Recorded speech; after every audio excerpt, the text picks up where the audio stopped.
There's no feeling more intense than starting over.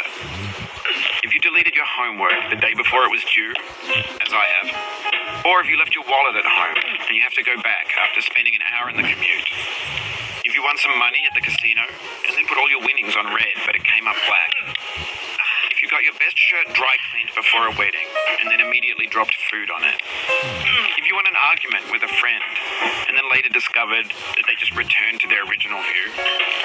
Starting over is harder than starting up. If you're not ready for that, like if you've already had a bad day, then what you're about to go through might be too much. Feel free to go away and come back. I'll be here. Alright, thanks for coming with me on this trip. I'll understand if you have to take a break at any point. Just find a safe place to stop and quit the game. Don't worry, I'll save your progress, always, even your mistakes. This game is a homage to a free game that came out in 2002 titled Sexy Hiking. The author of that game was Jazuo, a mysterious Czech designer who was known at the time as the father of B games. And B games are rough assemblages of found objects.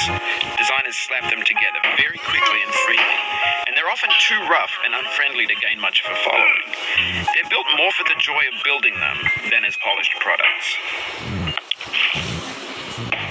In a certain way, Sexy Hiking is the perfect embodiment of a B game. It's built almost entirely out of found and recycled parts, and it's one of the most unusual and unfriendly games of its time. In it, your task is simply to drag yourself up a mountain with a hammer. And that act of climbing, in the digital world or in real life, has certain essential properties that give the game its flavor. No amount of forward progress is guaranteed. Some cliffs are too sheer or too slippery, and the player is constantly, unremittingly in danger of falling and losing everything. Anyway, when you start Sexy Hiking, you're standing next to this dead tree that blocks the way to the entire rest of the game. It might take you an hour to get over that tree, and a lot of people never got past it. You prod and you poke at it, exploring the limits of your reach and your strength, trying to find a way up and over. And there's a sense of truth in that lack of compromise. Most obstacles in video game worlds are fake. You can be completely confident in your ability to get through them once you have the correct method or the correct equipment or just by spending enough time. In that sense, every pixelated obstacle in Sexy Hiking is real. The obstacles in Sexy Hiking are unyielding, and that makes the game uniquely frustrating. But I'm not sure Jazuo intended to make a frustrating game. The frustration is just essential to the act of climbing, and it's authentic to the process of building a game about climbing. A funny thing happened to me as I was building this mountain. I'd have an idea for a new obstacle, and I'd build it, test it, and it would usually turn out to be unreasonably hard. But I couldn't bring myself to make it easier.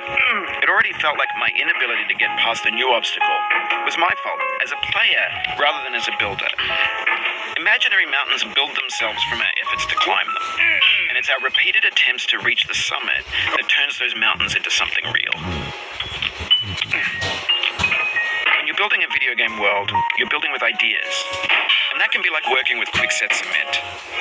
Mold your ideas into a certain shape that can be played with, and in the process of playing with them, they begin to harden and set until they're immutable, like rock. And at that point, you can't change the world, not without breaking it into pieces and starting fresh with new ideas.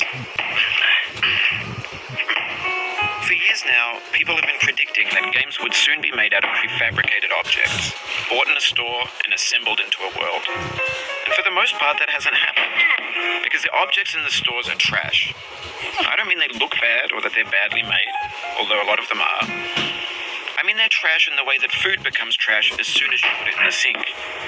Things are made to be consumed and used in a certain context, and once the moment is gone, they transform into garbage.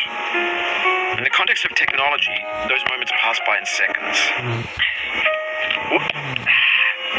Over time, we've poured more and more refuse into this vast digital landfill that we call the internet.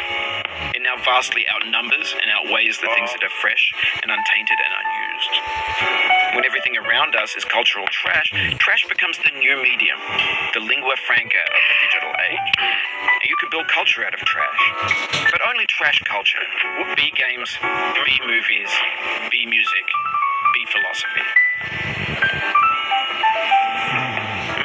is what digital culture is. A monstrous mountain of trash, the ash heap of creativity's fountain. A landfill with everything we ever thought of in it. Grand, infinite, and unsorted. There's 3D models of breakfast, Gen X's fanfic novels, scan magazines, green screen Shia LaBeouf, banned snuff scenes on LiveLeak. Facebook's got lifelike bots with unbranded adverts and candid shots of Kanye and Taylor Swift mashups, car crash epic failed GIFs, Russian dashcam vids, discussions of McRibs, discarded, forgotten, unrecycled, muddled, rotten, untitled. Everything's fresh for about 6 seconds, until some newer thing beckons, and we hit refresh. And there's years of persevering, disappearing into the pile, out of style, out of sight. In this context, it's tempting to make friendly content that's gentle, that lets you churn through it but not earn it. Why make something demanding if it just gets piled up in the landfill, filed in with the bland things? When games were new, they wanted a lot from you. Daunting you, taunting you, resetting and delaying you. Players played stoically. Now everyone's turned off by that. They want to burn through it quickly. A quick fix for the fickle. Some tricks for the clicks of the feckless. But that's not you. You're an acrobat. You could swallow a baseball bat. Now I know, most likely you're watching this on YouTube or Twitch, while some dude with 10 million views does it for you, like a baby bird being fed chewed up food. That's culture too. But on the off chance that you're playing this, what I'm saying is, trash is disposable, but maybe it doesn't have to be approachable. What's the feeling like? Are you stressed? I guess you don't hate it if you got this far, feeling frustrated. It's underrated. Orange is sweet, juicy fruit, locked inside a bitter peel. That's not how I feel about a challenge. I only want the bitterness. It's coffee. It's grapefruit. It's licorice. It feels like we're closer now. Composer and climber, designer and user. You could have refused, but you didn't. There was something in you that was hidden, that chose to continue. It means a lot to me that you've come this far, endured this much. Every wisecrack, every insensitivity, every setback you've forgiven me is a kingly gift that you've given me. We have the same taste, you and I. It's not ambition, it's ambition's opposite. An obdurate mission to taste defeat.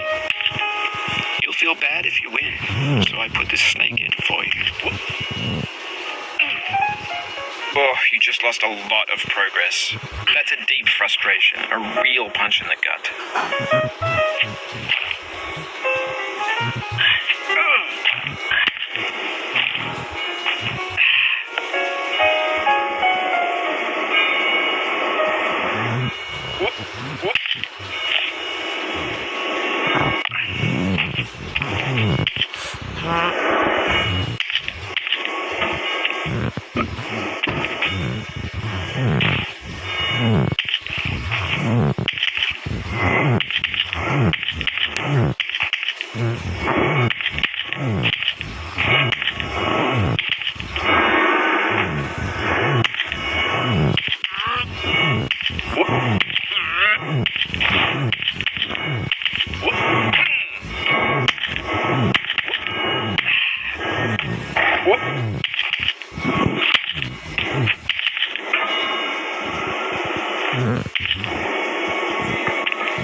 Have you thought about who you are in this?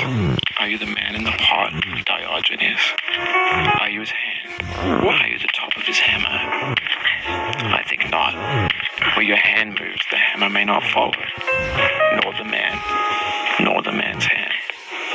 In this year is will, his intent, the embodied resolve in his uphill ascent.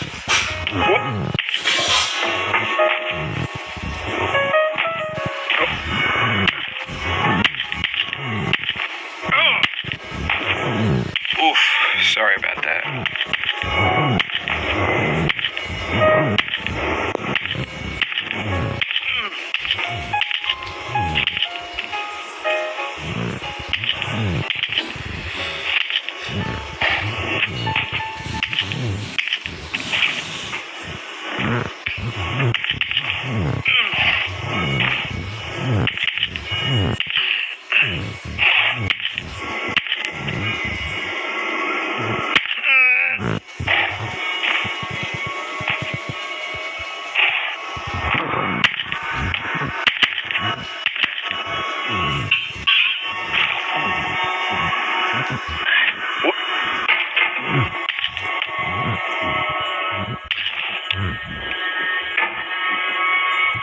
Now, you've conquered the ice cliff, the platforms, the church, and the rectory, the living room and the factory, the playground, the construction site, the granite rocks, and the lakeside. You've learned to hike. There's no way left to go but up, and in a moment I'll shut up. But let me say, I'm glad you came. I dedicate this game to you, the one who came this far. I give it to you with all my love.